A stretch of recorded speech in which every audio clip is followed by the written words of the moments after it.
Some days, you don't feel tired because you work it hard. You feel tired because your mind refuses to stop. Last week, I had one of those days.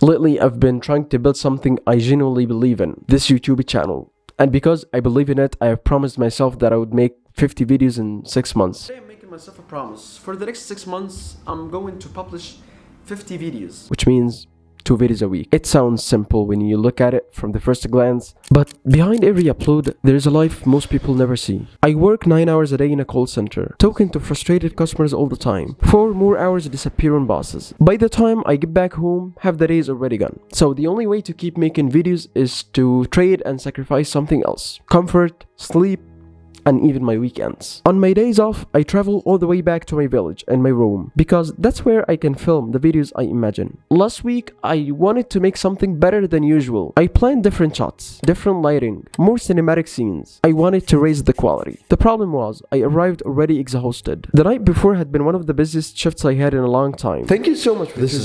Speaking me, I'm so sorry for the inconvenience. I came home with the beginning of a cold, a sore throat, hardly any sleep. But I got up anyway because I wanted the videos to be ready on time. And then I spent almost 2 hours setting everything up. The room felt like an oven. I couldn't even turn on the fan because the microphone would pick it up. So I just sat there sweating, trying to look calm in front of the camera. Eventually, I finished recording 3 videos, and I remember thinking, finally. Then I opened Premiere Pro, and everything started falling apart. There was a strange buzzing in the audio.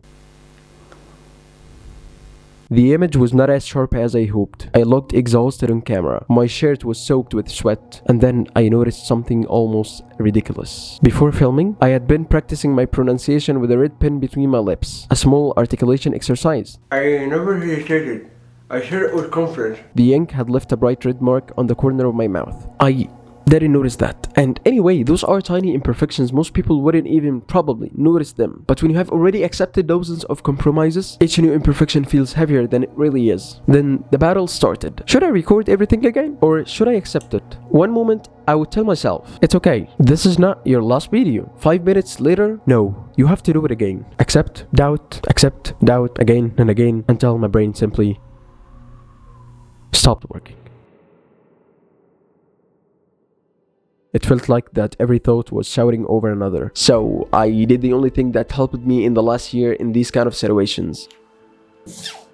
I opened my journal. I wrote everything down. Every frustration, every fear, every reason why I wanted to record everything again. And slowly I realized something. Maybe this is not really about the microphone or the camera or the pen. Maybe this was another lesson, another opportunity to practice showing up imperfectly. Because perfection has a strange way of disguising itself as professionalism. It tells you people deserve your best, when what it really means, don't let anyone see your imperfection. But that's not why I started this channel. I started it not because I wanted to be perfect. I started it because I had something I wanted to say. And maybe being willing to appear with flaws is healthier than hiding until everything becomes perfect. And eventually I made a decision. Those are the videos I'm going to upload. Not because they are perfect, but because they are honest. And because next week I will make better ones. Not out of guilt, but out of love. Love for the young man who's trying to build something meaningful with simple equipment after 13 hours spent working and commuting.